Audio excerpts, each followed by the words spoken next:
Greetings, dear ones. I'm Kryon of Magnetic Service. I've said it so many times. I know where I am. Of course I do. I'm in the hearts of all of you at the moment. And some feel it and some don't. And that's as it should be. There's no judgment for you if you sit there and believe this is so many words or perhaps isn't really what it seems. I'm still there. And when I say I am still there, I am from the creative source. I represent a family you call God. I'm a messenger. I'm on this planet for one reason only. And that is to help you, if you'll allow it, through a magnificent shift. And it may indeed be one that includes many generations, but this is the first. We've told you that the timeline right now is the beginning. We've told you that the year 2012 was the end of the old energy. 2013 didn't even count. In the new energy, it was a recalibration time, and it really started for so many of you in 2014.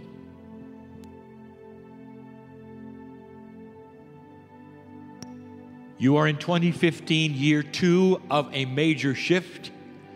It's just the beginning.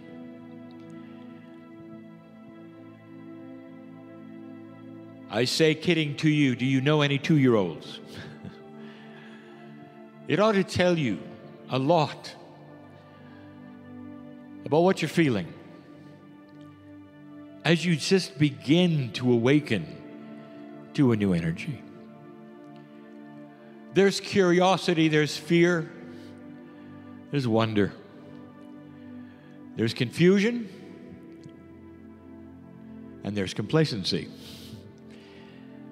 Every single human in this place is unique. You cannot begin to be like the next one. Their akash is so deep, just like yours. Their experience is so different than yours. It is true, and we have discussed it, that there is an attribute of reincarnation where you come in groups, even in families. We've talked about this in terms of geography. Some of you come together over and over, and some of you indeed come from all over to be mixed together instead of one contiguous group. It's complex, but you're unique. How is it that I can speak to all of you in the same way if you're so unique? And that is because you have one thing in common. You all came from the same place. The creation story of the planet is a metaphor. And in the scripture, it has you becoming aware. It has the angel of God coming down and literally touching humanity and giving them a piece of creation. Awareness of light and dark. Responsibility. What you have in common is this. All of you are part of me, and I of you. The entourage which came in this morning will remain the evening, and right now is looking upon you in such a benevolent, beautiful way. I want you to feel that. Free choice, every one of you, to feel or not to feel. Some of you are literally saying, could it be so? Is this really a sweet time, a safe time for me? It is. dear one. Right now, we commiserate with you in so many ways. We celebrate with you in so many ways. We laugh with you. And again, we say to you that there is shift coming. There are new paradigms. And I want to talk about that. The grand new paradigms of humanity have been covered. Some attributes that you should know have been covered, and others that I can hardly wait to tell you about. As I discuss these things, which you will say are prophecy or things to come, I'll tell you that most of them are already here. They have begun, they have started. They're actually part of reality. And as they become more powerful, more known, more prevalent, more common, it will spread. And someday, you'll hear these words, and you remember them. Let history show what I'm going to tell you tonight will happen. And the reason I know this is I've seen this before. But mainly because I see an overview of humanity, and I know the ones who are working upon some of these things. I'm excited to tell you about paradigm shifts for only one reason. It's for the last one, and we'll get there.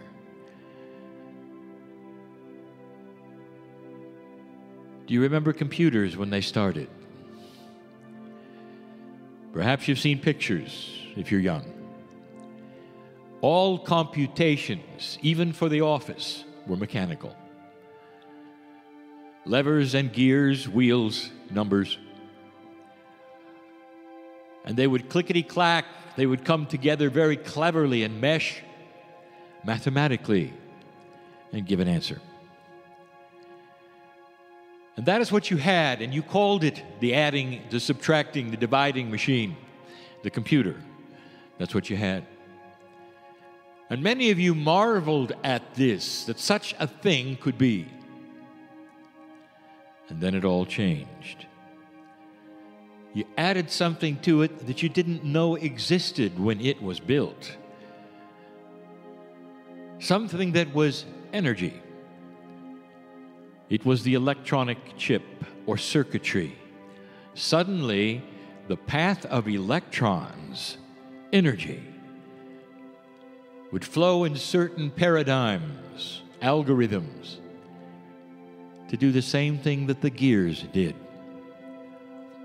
Not only did you shrink the machine dramatically to something you could hold in the palm of your hand, but it could do so much more. All those electrons, all that energy. What a paradigm shift that was. You went from that which was mechanical to that which was energetic using circuits. This is the metaphor that's going to happen to you with medicine. Biology and healing and the medicals that you know of now that you call medicine is gears and levers. You've done a good job. You really have with what you had. Very, very cleverly and smartly you have put together chemistry that would push and pull on other chemistry. If there is a chemist listening now, and there is, the person will know exactly what I mean. For the chemical pushes on another chemical, which pushes on another. And you create the desired healing effect and more. It's not pure, is it?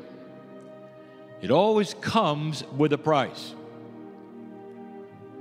Those effects that are in addition to the one you wanted quite often are dramatic. And you have to decide, do you want this medication or not? The most profound one is really controversial, called chemo. Let's cure the cancer by killing everything and then healing what we want to. And in the process, the cancer will die. That's pretty radical. This shows you the wheels and the levers. It shows you that which is crass, perhaps, not elegant, perhaps.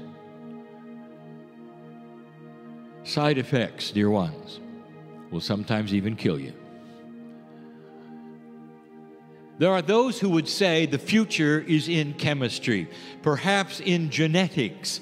Perhaps you can then alter the genes to do something differently than they were meant to do. Let me tell you, dear ones, you're going to have the same problem and the same issue. You push this and this reacts. It's just a smaller lever, a smaller wheel. Here's what's going to happen. It's already begun. The doctor stands on the stage and he starts telling you, not about chemistry, but on a marriage of a multidimensional energy with chemistry. Not chemistry against chemistry, but energy instructing the chemistry that exists in your body. And the chemistry in your body then has an opportunity to react, to change, or not. I haven't spoken to the doctor yet about this, not specifically. It's going to be hard to track it the way science wishes to track it, because it will depend upon the belief and the consciousness and the intent of the patient. And you're not used to that.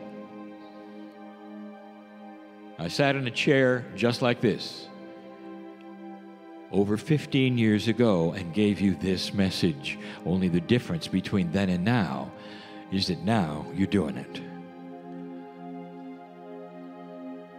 The future of healing and medicine will not be in chemistry, period.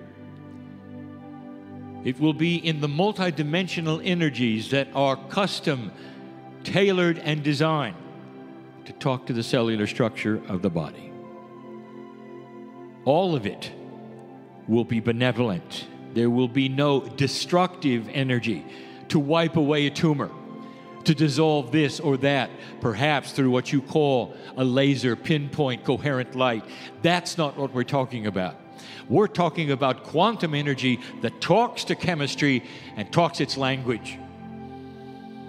And it receives the instructions, and the stem cells awaken and they do their work. That is a paradigm shift. Can you, right now, even imagine a future without chemistry? Oh, there will be some. But not as it is today. Dear ones, can you imagine energetic medicine with no after effects at all? No side effects at all. No leftover energy at all. It goes right to what it should, speaks the language of the cells, and that's all. It's coming. And it's not too far-fetched. Say goodbye to the levers and the wheels and the push of allopathic. It's starting to move. Agriculture is identical. What you have done so far with agriculture is levers and wheels. You push here. You use the chemicals here. Perhaps you even decide to redesign the genome of the seeds. All of this, high tech, isn't it? It's also disastrous because you're playing with the food of the earth, the very sustenance of life, of Gaia. And with good intention, you've decided to use all that you have in the chemistry, in the laboratories, and alter it. And you don't have to. My advice to you is leave the seeds alone. Instead, you're going to find the most robust seeds you can, the most natural ones, unaffected at all, and you're going to treat them with multidimensional energy. And the seeds will see it, and they will know what the instructions are, and you can triple the yield of that which you are growing. And it will not need pesticides because you have told it it won't be necessary. Can you make plants smarter? Yes. Yes. Watch for this. It's coming. It's coming. And you won't touch the original beauty of the genome of the seed. Paradigm shift. Everyone projects the future of the planet only based upon what is known today. And if you do that, you're stuck with your paradigms of levers and gears. With only so much you can do. And those that are invested in calling the future, they can't do it what they don't know. You don't know what you don't know. How can you go from A to B, and the B is in the future and A is today, and call it correctly? And the answer is you really can't, because you don't know what's coming. What if you could heal a population with energy, without chemistry, without side effects? What if you grow crops triple, quadruple? No pesticides, no chemicals on them, nothing passed to the human being, making the purity of the foods better than anything you've ever experienced. What if you could do that? Do you see what life extension is all about and what happens next? A paradigm shift that you have no idea how to project. Human life will start to increase in its span. You'll live healthier for a very long time. Getting old and aging will be something you read in old newspapers.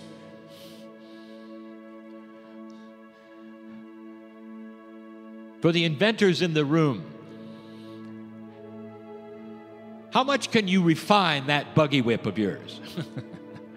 You know? You can make it different colors, different shapes, elegant, and it's still a buggy whip. And there's no more horses. I think you understand what I'm saying. All of this is going to combine with another paradigm shift. It also has to do with healing, only now you will understand fully within a few generations. Disease comes from the mind.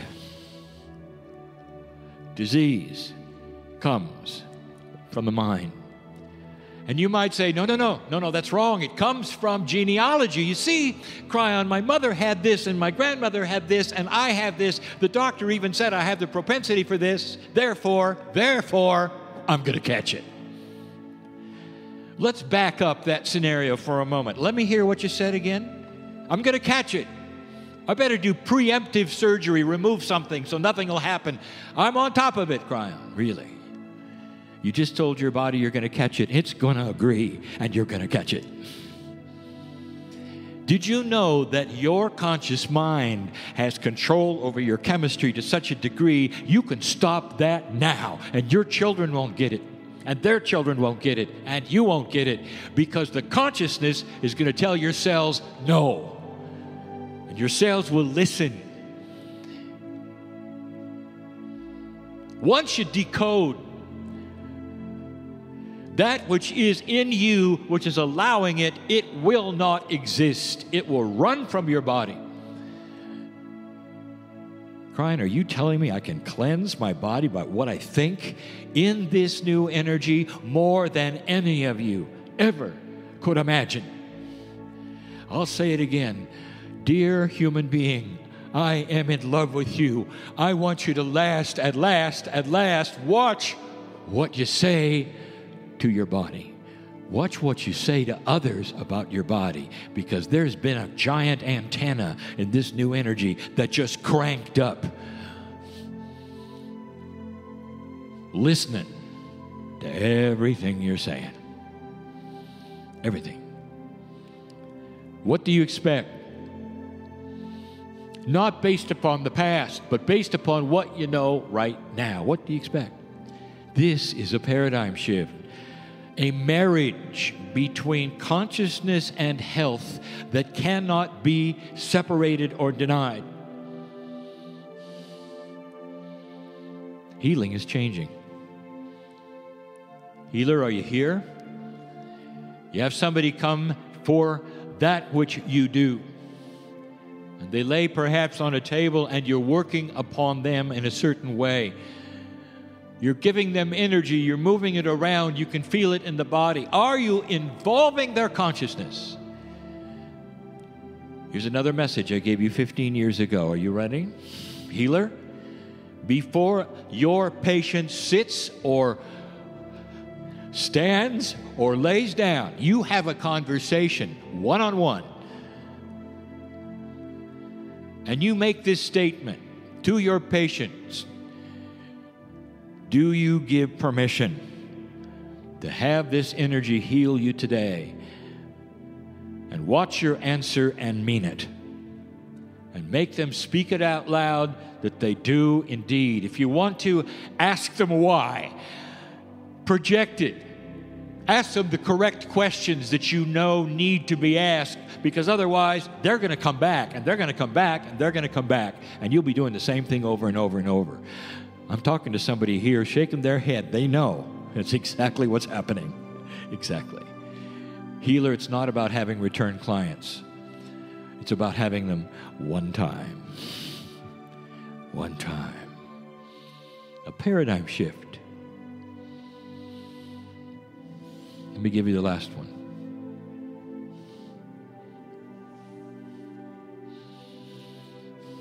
What's your relationship with the creative source?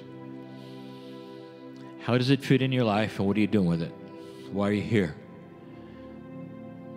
Have you gleaned anything today that is different than perhaps what you thought? And if you have, what are you going to do with it?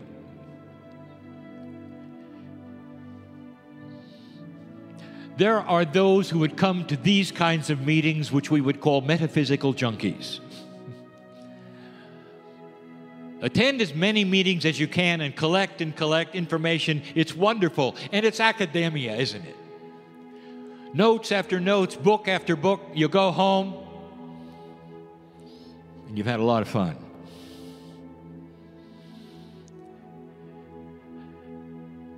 There's a paradigm shift coming. You can feel it.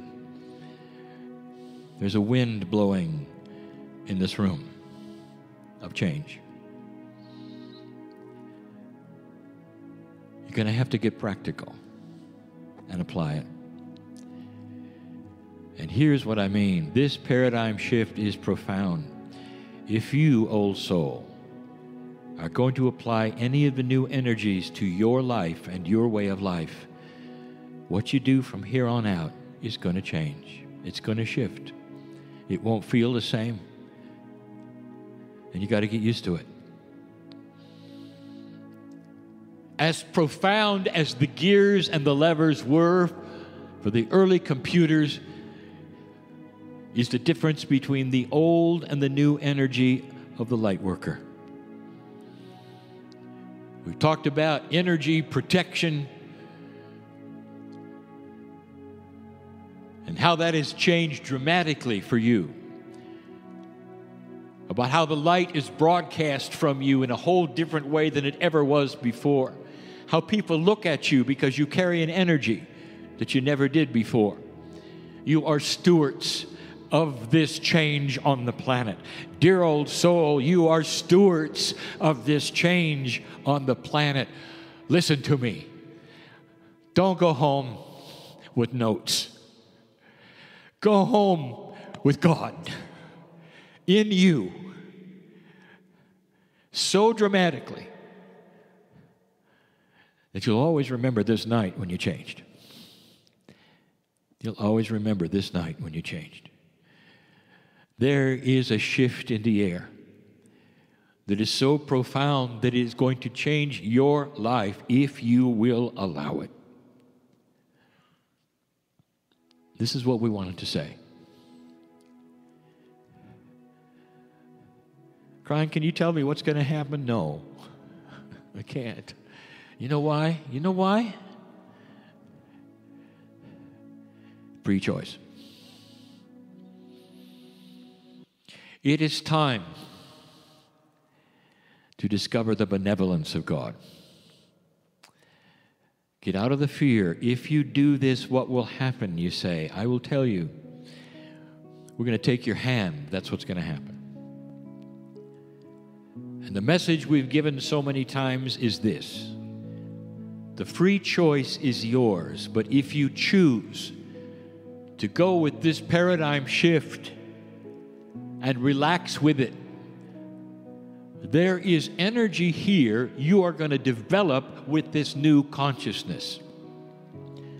The energy is laying there, literally waiting for you to have a consciousness of acceptance. And when you do, things start taking place you wouldn't expect. You didn't plan. A timing will occur that is different than you imagine. You see, there is energy that you are developing through your free choice that you've never had before. Benevolent change is on your side. This is new. You won't find it in a metaphysical book. All that I am talking to you about from now and all of the years that we will have with my partner doing it from now on, we'll talk about things that didn't exist before 2012. For you. This relationship you have is not subtle. And it's not something when you do, when you kneel or you meditate. As my partner says, it's 24/7. It's real. It's beautiful. It'll even help you have a good night's sleep. Perhaps not tonight.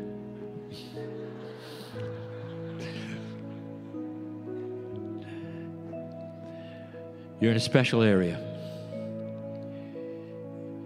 When you look around the planet and you find areas that are filled with those who will climb a mountain and feel the energies, and shop after shop with crystals and crystals, you think it's an accident.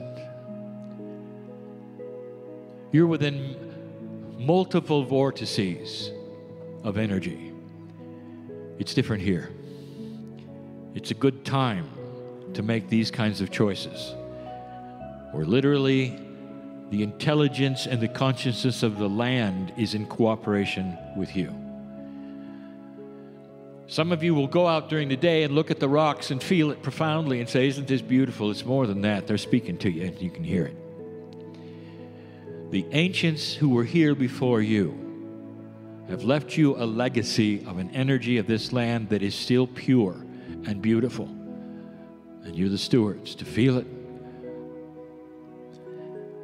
It's like a bed that you can lay in that you couldn't do at home and make choices. Maybe it's a good place and a good time for that. There's a change in the air. Can't you feel it? You feel the wind blowing of change. Benevolent change. That's the message of Kryon. I have seen this before. I know what's coming with free choice, and it's more than you can imagine. This is year 2. Remember, it takes a little time. And so it is.